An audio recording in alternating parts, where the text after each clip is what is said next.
제가 다음 거 한번. 다음 우리가 요 또 다음 또 보통 이제 젊은이들 세계에서 일어날 수 있는 남녀 문제로 한번 넘어가도록 하겠습니다. 네. 남녀 문제. 이거 좀 민감한 사항인데요. 동거를 하면서요, 변호사님, 임신을 하게 되었습니다. 일방적으로 갑자기 헤어지게 되었습니다. 혼인 신고가 되어 있지 않지만 위자료, 양육비 등을 청구할 수 있는지 이렇게 의뢰를. 이게 많은 젊은이들이 있을 수 있는 일이잖아요. 그렇죠. 이제 결혼을 전제로 하든 여하튼 또 만나다 보니까 좀 좋다 보니까 여하튼 우리는 동거를 해야 되겠다라고 하다가 동거 기간이 뭐 짧든 어떻게 하든 임신을 하게 돼버린 사례인데 이렇게 되면 뭐가 있나요? 뭐 할 수 있는 게? 두 가지로 나눠서 생각을 해볼게요. 결혼을 전제로 해가지고 왜 그런 경우 많아요. 요즘에는 결혼식 짠짠짠짠 했는데 혼인신고도 1년 후에 하시는 거예요. 맞아요. 살면서 있다가. 맞아요. 자, 그 경우에는 내가 사실은 얘랑 정말 혼인을 하려고 했는데 혼인신고만 늦게 한 거예요. 그렇죠. 이 경우에는 사실혼 관계라고 합니다. 그렇죠. 그래서 법정에도 이 민법을 딱 피면은 나와 있어요. 사실혼 관계의 부당 파기로 인한 위자료 소송이 있습니다. 그래서 이게 또 이게 소송으로 있어서 가정법원에다가 신청을 하시면 됩니다.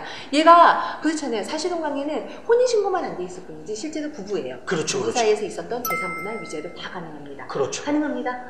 아니 근데 반박할 수 있지 않을까요? 아니 전혀 증거 자료가 없다. 근데 이거는 이제 우리가 혼인신고를 늦게 한 게 아니라 결혼식을 한 것도 아니고 그냥 살고 있었잖아요. 그냥 연애만 했다. 그냥 여자친구 남자친구로서 해서 어쩌다 보니까 이렇게 아이를 갖게 됐는데 나는 전혀 결혼할 생각이 없다. 이쪽 그 여자 측에서 너무 사실혼 관계라고 하면서 나한테 너무 위자료를 강압적으로 요구하고 있다. 남자 측에서 그렇게 나올 수 있는 거죠. 그렇죠. 자, 이 경우에 아까 제가 두 가지로 이렇게 나눈다고 말씀을 드렸잖아요. 이렇게 이제 판단을 해봤을 때 사실혼 관계라고 할 수 있는 관계가 있고요. 아니면 정말로 이제 약간 이제 원나잇이라든지 아니면 정말 그냥 결혼은 생각이 없이 연애를 하면서 이제 만나게 됐는데 이제 아이가 생겼을 경우 이렇게 이제 두 가지를 나눠서 생각을 해보면은 이 경우에는 아까 법률적으로 나와 있는 딱 이제 나와 있습니다. 사실혼 관계 이렇게 나와 있지만 요 경우 같은 경우에는 사안에 따라서 이 정신적 손해에 관한 위자료 청구를 또 받을 수가 있어요. 저 사람이 예를 들어서 그런 거예요. 물론 이제 요즘에는 혼인빙자 가능죄가 없어졌죠. 간통죄하고 혼인빙자 가능죄가 없어졌습니다. 하지만 도저히 금전적으로 위자료를 받지 않고서는 내 상처를 치유할 수가 없다.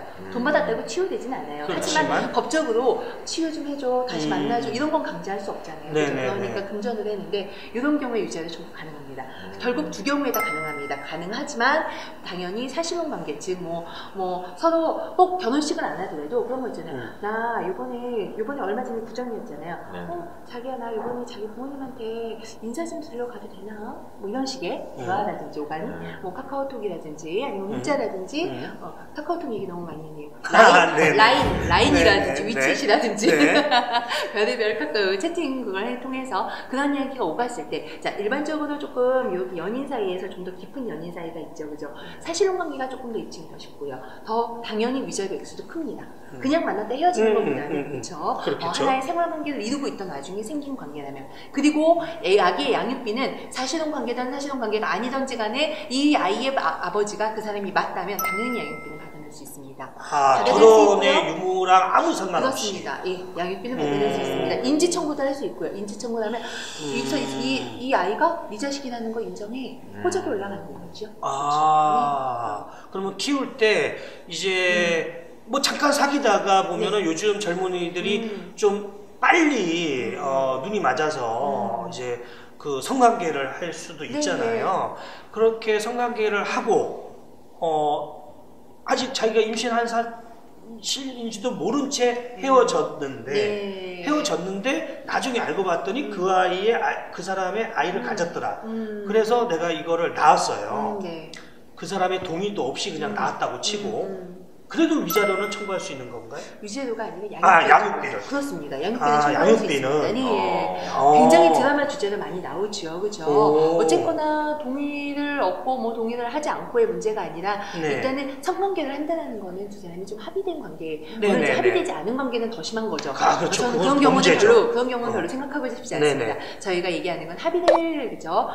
어쨌거나 뭐 좋은 분위기든지 아니면 뭐 술김이든지 합의에 의해서 생긴 성관계로 생긴 아이에 경우에는 비양육자가 양육친에게 양육자에게 양육비, 소정 양육비를 줘야 될 의무가 있습니다. 그거는 몇 살, 그 아이가 몇 살 때까지? 성인이 될 때까지니까 우리나라에서는 만 19세입니다. 근데 여기서 네. 변호사님, 네. 그 중요한 거는 네. 전제가 그 아이가 자기의 친아이인지 그렇습니다. 친자 확인을 해달라고 요구할 수도 있는 거잖아요. 그렇습니다. 친자 확인을 해달라고 할 수도 있는 거죠. 네. 그거는 이제 법정에다 청구할 수도 있고 아니면은 뭐 이렇게 TV 많이 나오잖아요. 머리카락 그렇게 그죠? 목금까지. 제가 한번 몇 번 이제 의뢰를 해서 그런 제가 비슷한 사실 사건을 친자 해봤는데. 확인을 해봤거든요. 네. 피치 못하게. 아니 네. 제가 그러면 네. 제가 아는 분의 실질적인 사연을 가지고 다시 한번 여쭤보겠습니다. 양육비에 대해서. 네. 그러면 그때 당시에 이제 양육비를 청구한 게 아니고 네. 혼인신고가 없이 당연히 이제 애를 본인이 키우는데 네.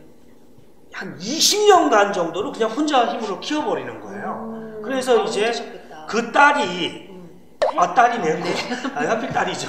한 20살 정도가 된 거예요. 그러면 이미 양육비 얘기를 안 하다가 이 사람 내 얘기를 지금 왜 내 얘기를 여기다 적는 아니, 거예요? 내가 아는 사람 얘기예요. 누가 봐도 내 얘기냐 지금. 아는 사람. 딸에다가 지금 20년 동안 혼자 키우고 내가 얘기했잖아. 왜 내 이름을 적어? 아니 내가 몰랐어. 20살이에요 지금? 이 사람. 20살이죠. 진짜 우연이네. 이런 우연이. 이런 우연이 다 있어요. 아니, 계획적으로 했구만, 계획적으로. 그래서 20년 가량을 혼자서 키운 이 마당에 2000년생 아니 네. 2000년생이 아니죠. 밀레니엄 베이비. 그러니까 이제 와서 20년이 지난 이제 다 성인이 됐어요. 네. 이제 와서 야, 너 내가 지금까지 이거 혼자 다 키웠는데 네. 양육비 좀 내놔라. 지금이라도 소송을 할 수 있는 건가요? 할 수 있습니다. 과거 양육비 소송. 오 마이 갓. 과거 양육비 청구 소송 가능합니다. 이거 최근에 오 마이 갓. 이제 약간 법적에는 최근이라고 하면은 그래도 2000년 지금 2019년인데 2000년 이후에 나온 거는 저희가 뭐 변호사들이 생각하기엔 최근이라고 생각을 해서 네네네네. 어쨌든 한 2011년 정도에 나온 네. 판결 중에 하나가 뭐냐면은 소멸시효라는 게 있어요. 많이 네네. 들어보셨죠? 네네네네. 돈을 빌려가고서 10년 지나고 그렇죠, 그렇죠. 이런 식으로 지나면은 권리 위에 잠자는 자는 보호받지 못한다는 그렇죠, 거죠. 그렇죠. 그래서 청구를 할 수가 없는데 사실은 이 양육비라는 거는 내가 직접 청구를 해서 구체적인 권리가 되기 전까지는 이게 확정된 권리가 아니에요. 소멸시효가 진행될 수가 없습니다. 어떤 판례가 있냐면요, 어떤 사람이 지금 아까 말씀하셨던 것처럼 소송을 걸었어요. 지금 이제 네네네. 그 아빠하고 이제 엄마, 이제 네네네네. 잘생기셨으니까 엄마 네네네.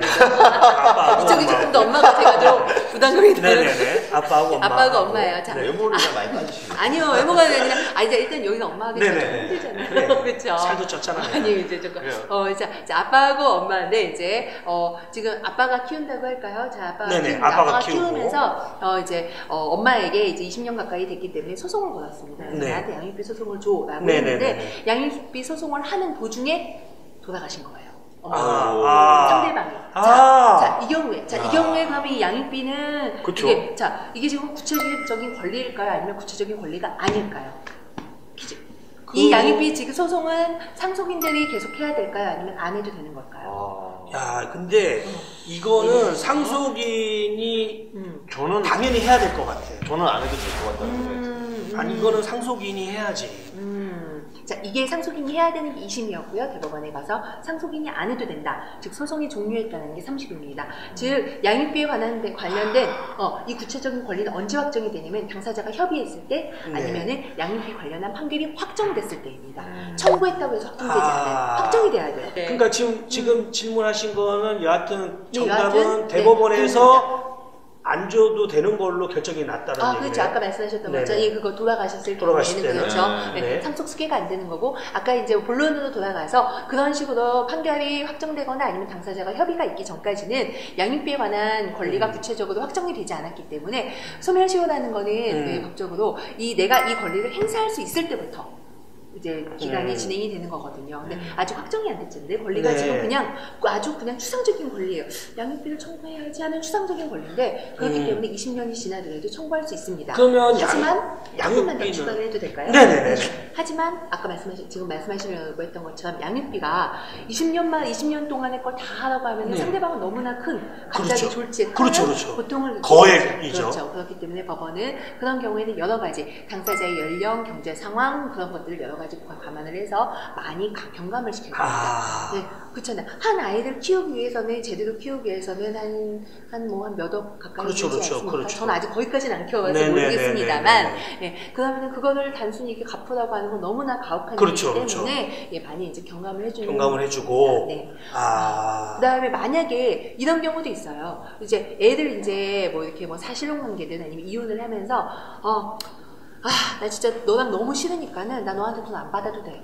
내가 혼자 키울게. 돈을 양육비를 안 받기로 하는 협의가 있을 수도 있습니다. 자, 이 경우에 그럼 나중에 가서 받을 수 있을까? 받을 수 있습니다. 경제 사정이 그렇습니다. 물론 이제 받을 수 있지만은 안 받기로 하고서는 1, 2년 후에 청구하는 건 불가능합니다. 하지만은 안 받기로 했을 때의 내 경제적인 사정에 비해서 나중에 가면서 사람은 어떻게 될지 몰라요, 그렇죠? 그렇기 때문에 그런 경제적인 사정이라든지 이런 여러 가지 뭐 사회적인 사정이라든지를 감안을 해서 법원에다 청구를 하면 됩니다. 이런 양육비 관련된 청구는요 심판이에요. 심판이란 건 뭐냐면은 소송은 양 당사자의 이야기가 다 들어와서 아까 말씀드렸던 것처럼 요건이 다 갖추어져야지 법원이 땅땅땅 요즘에 망치는 없습니다. 네, 판결을 내리지만 심판은 망치가 없다는 건 처음 알았네요.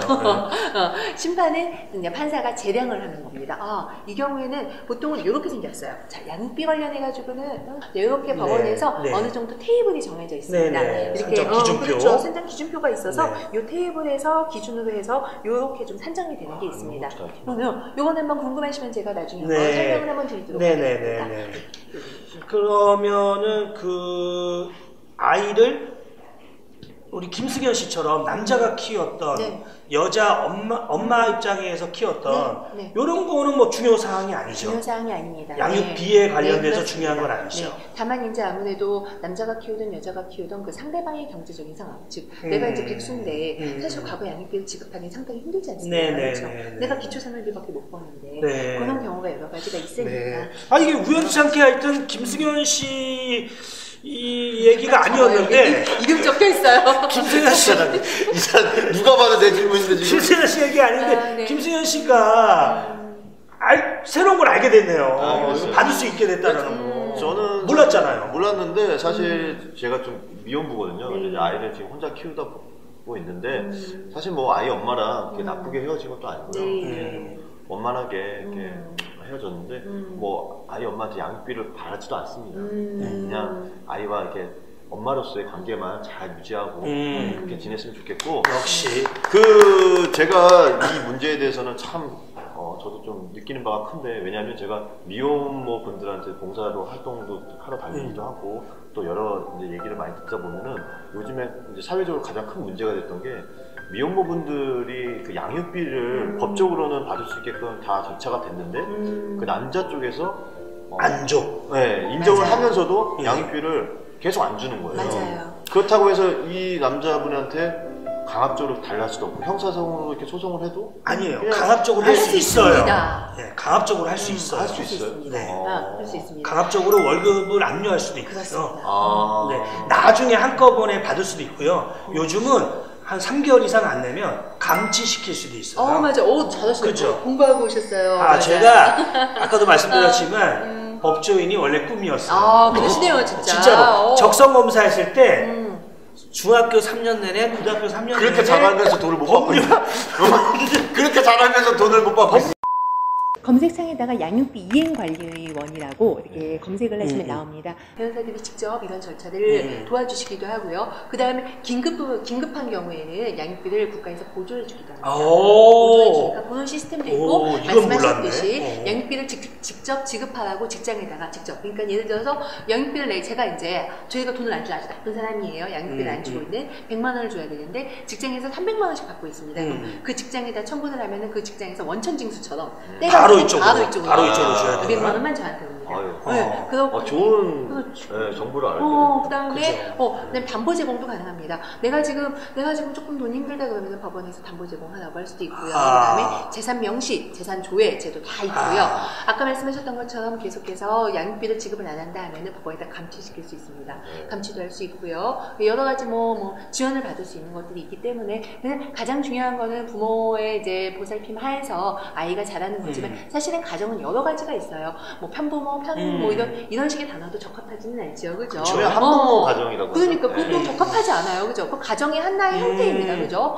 그냥 아이가 건강하게 자랄 수 있도록 엄마, 아버지가 각자 이제 역할을 다 해주시면 될 것 같습니다. 맞습니다. 그래서 갑자기 공익광고가 됐네요. 네, 사실 네. 참 이게 돈으로 이렇게 하기가 맞아요, 좀 그래요. 그렇고 부모면 부모다운 책임감을 갖고 아이에 대해서 끝까지 책임을 주면 될 것 같아요. 그래서 뭐 이 자리를 통해서 미혼모, 미혼부분들 한부모 가정 좀 힘내시고 네, 힘내시고 화이팅입니다. 양육비는 어떻게 하든 악착같이 받아낼 수 있다는 거. 양육비도 중요하지만 면접 교섭도 꼭 걸으시면 안 됩니다. 면접 교섭은 부모의 권리이고 의무이지만 아이의 권리입니다. 아이의 권리 꼭 찾아주세요. 면접 교섭. 네. 권리를 다 찾아서 하시길 바라겠습니다. 네. 시간 여기서 마치겠습니다. 안녕. 안녕. 감사합니다. 물업성 살균 소독제예요. 지금 물 없이 쓰는 버블 샤워해서 이거는 그 고양이랑 개 이렇게 키우시는 분들. 독성이면 제가 써도 되잖아요. 그리고 이게 아이 키우신다고 그랬잖아요. 네. 아토포 베이비 크림, 아토포 베이비 수딩 젤, 아이 자녀분께 드리라고. 아이고, 감사합니다. 제가 또 딸을 키우는 입장 부모의 마음으로서 그리고 또 여름에 이제 다가오잖아요. 네, 예. 자외선 이제